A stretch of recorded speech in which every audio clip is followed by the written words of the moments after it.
wabarakatuh. Waalaikumsalam warahmatullahi wabarakatuh. Selamat pagi. Pagi. Bagaimana kabar kalian? Alhamdulillah baik. Baiklah, sebelum kita mulai pembelajaran seperti biasa, kita melakukan berdoa dulu. Baiklah, salah satu dari kalian memimpin doa. Sebelum memulai pelajaran, marilah kita berdoa dulu. Berdoa selesai. Anak, apa ada yang tidak hadir? Ada. Siapa? Ais. Kenapa? Ada. Oh iya. Baiklah, Ibu mau bertanya, hari ini kita materi apa? Tentang alkali Dan dan alkali alkali tanah. tanah. Nah, sebelum itu Ibu ingin bertanya, apa itu alkali dan alkali tanah? Silahkan angkat tangan yang tahu. Belum. Ya, Farida silahkan. Logam alkali adalah golongan 1A dalam tabel periodik yang berisi unsur antara lain litium Li, natrium Na, kalium K, rubidium Rb, cesium Sc. Itu yang dimaksud. Itu yang dimaksud dengan alkali. Ya. Baiklah, alkali tanah. Saya Ya, silakan. alkali tanah adalah logam golongan 2A dalam tabel periodik yang berisi unsur antara lain berilium Be, magnesium Mg, kalsium Ca, strontium Sr, dan barium Ba. Oke, ya benar. Dan ada yang paling penting itu adalah manfaat alkali dan alkali tanah. Ayo, siapa yang tahu manfaatnya? Ulun. Ya, Yasmin. Silakan. Manfaat logam alkali tanah dalam kehidupan: kalium sebagai pembuatan pupuk, bubuk, mesin, dan industri deterjen. 2. Cesium sebagai pendeteksi radiasi. Litium sebagai bahan pelumas baterai industri kaca. Nah, iya benar. Tapi tadi ada sedikit dikoreksi, bukan mesin tapi mesiu ya. Nah, baiklah. Nah, apa kalian tahu itu litium itu ada di mana aja, ayo? Ada di handphone. Ya. Di handphone, di mananya? Dalamnya. Di dalam baterai. Ya. Litium itu sekarang tuh kan banyak digunakan orang untuk baterai-baterai handphone. Kenapa? Nah, makanya kita mempelajari alkali dan alkali tanah ini gunanya agar kita mengetahui apa itu fungsi litium. Tapi sebelum itu Ibu akan menjelaskan tujuan pembelajaran kita. Ini tujuan pembelajaran kita. Tujuan pembelajaran kita pertama, kita dapat mengetahui kelimpahan unsur-unsur yang ada di kulit bumi. Kedua, kita dapat mengetahui sifat fisik dan kimia unsur alkali dan alkali tanah. Ketiga, kita dapat menjelaskan manfaat unsur-unsur alkali dan alkali tanah. Nah, itulah tujuan pembelajaran kita. Nah, baiklah. Sebelum kita ke intinya tentang membahas tentang alkali dan alkali tanah, silahkan kalian menonton video dulu.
Kalian menonton sebuah video. Nah, dari video ini apa yang bisa kalian simpulkan? Silahkan angkat tangan.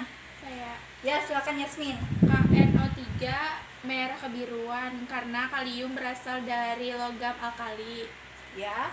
Terus LiCl warnanya jadi merah keunguan karena Li berasal dari dari alkali.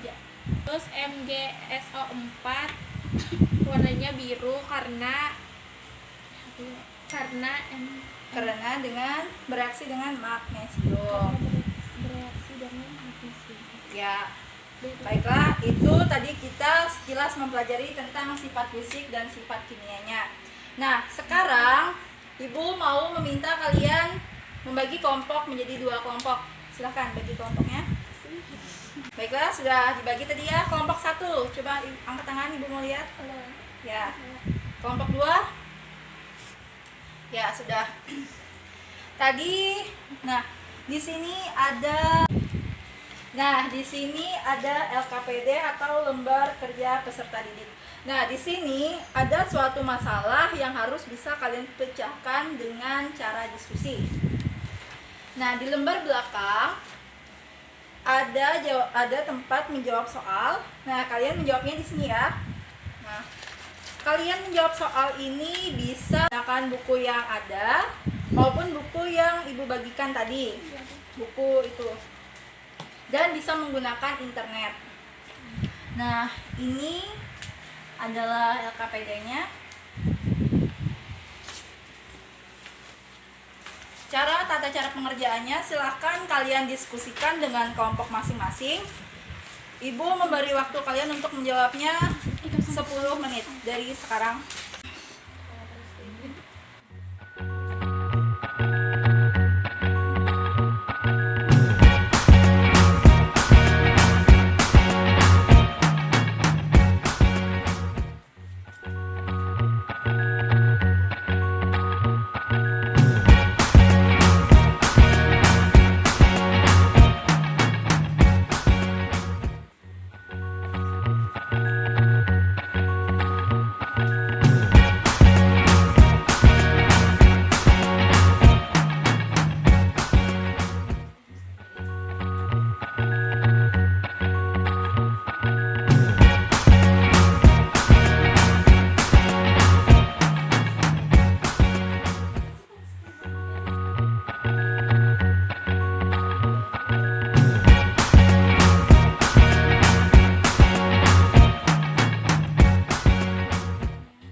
Baiklah, yuk dimulai dari kelompok 1.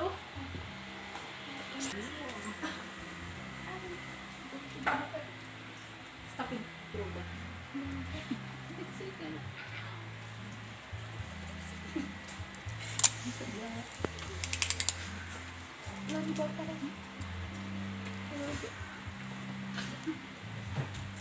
Assalamualaikum Assalamualaikum warahmatullahi wabarakatuh. Waalaikumsalam warahmatullahi wabarakatuh. Kami dari kelompok 1 ingin mempresentasikan hasil jawaban kami.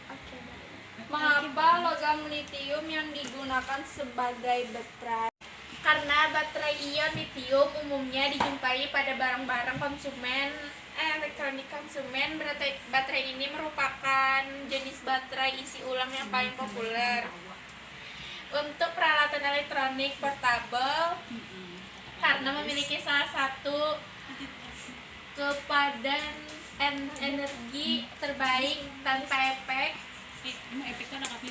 memori dan mengalami kehilangan isi yang lambat saat tidak digunakan. Selain digunakan pada peralatan elektronik konsumen, LIB juga sering digunakan oleh industri militer, kendaraan listrik, dan dirgantara. Sejumlah peneliti LIB tradisional berfokus pada kepadatan energi, daya tahan, biaya, dan keselamatan intrinsik. Sekian hasil presentasi jawaban kami. Ada yang ingin ditanyakan? Baiklah, dari kelompok 2, apakah ada yang ingin bertanya hasil presentasi kelompok 1? Ya, Aida silakan. Tadi kan ada penjelasan tentang baterai litium yang digunakan oleh industri militer, kendaraan listrik, dan dirgantara. Maksud dari dirgantara itu apa?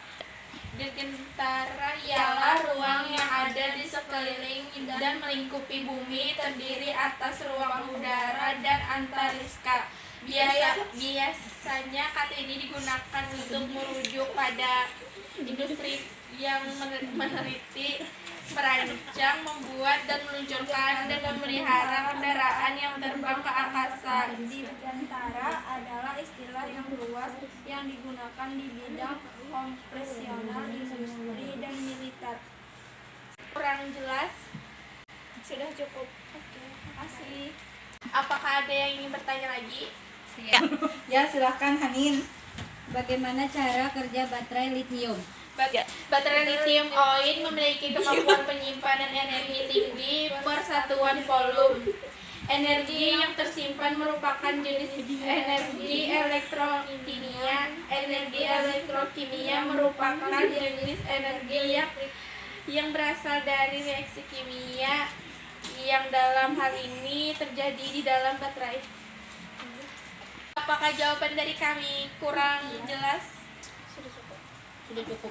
Oke. Ya, baiklah, untuk kelompok 1 karena sudah cukup jelas, silahkan ditutup. Demikian hasil presentasi jawaban kami. Wassalamualaikum warahmatullahi wabarakatuh. Ya, beri Waalaikumsalam warahmatullahi wabarakatuh. Nah, tadi itu ada presentasi dari kelompok 1. Sekarang untuk kelompok 2, silakan mempresentasikan hasilnya. Assalamualaikum warahmatullahi wabarakatuh. Waalaikumsalam warahmatullahi wabarakatuh. Kami di sini ingin mempresentasikan hasil diskusi jawaban dari kami. Karakteristik kimiawi, kinerja, biaya, dan keselamatan jenis-jenis LIB cenderung bervariasi. Barang elektronik genggam biasanya memakai LIB berbasis litium, kobalt, oksida, LLO yang memiliki kepadatan energi tinggi, namun juga memiliki bahaya keselamatan yang cukup terkenal di fosfat LFP, litium mangan oksida LMO, dan litium nikel mangan kobalt oksida NMC memiliki kepadatan energi yang lebih rendah, tetapi hidup lebih lama dan peralatan listrik, perlengkapan medis, dan lain-lain.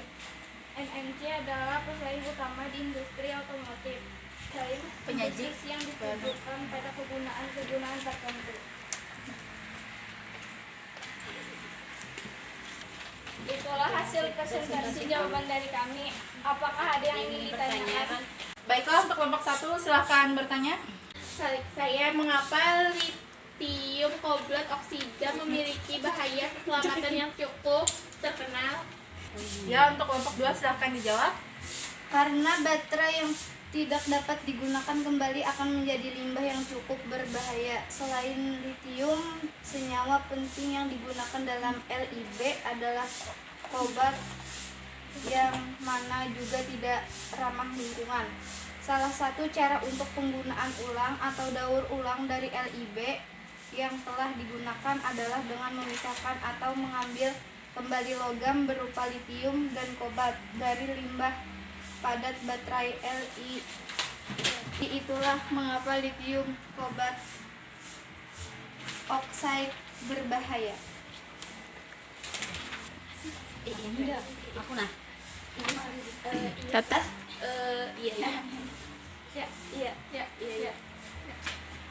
Ya, silakan ditutup.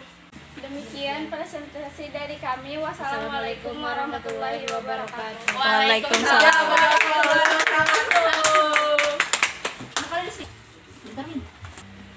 Nah, tadi kita sudah berdiskusi tentang salah satu unsur-unsur alkali dan alkali tanah. Nah, dari diskusi kita tadi dapat Ibu simpulkan tadi kita telah mempelajari